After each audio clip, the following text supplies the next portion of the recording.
हमर करन पढ़ाई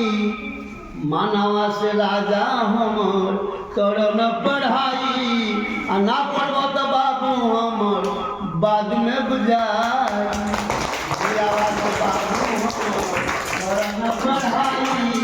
आ ना पढ़ब तो बाबू हमर बाद में बुझाई माता पिता तोहरा पे आशा लगल बा पढ़ेला लुधिया स्कूल में पढ़ले बा माता पिता तोहरा पे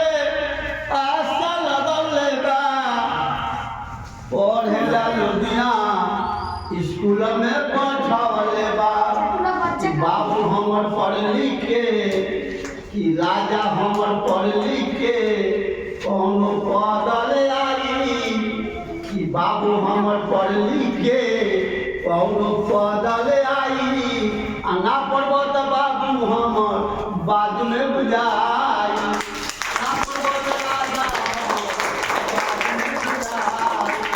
ना पढ़ब तो बाबू हमर बाद में बुझाई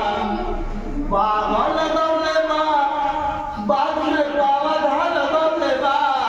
पौधा में कितना सुंदर फूल खिलवले बा बागल लगौले बा बाद में पौधा लगौले बा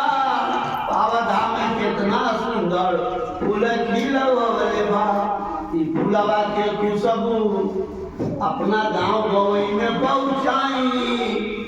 ई फूलवा के खुशबू अपना स्कूल में पहुंचाई आ ना पढ़ब तो बाबू हमर बाद में बुझाई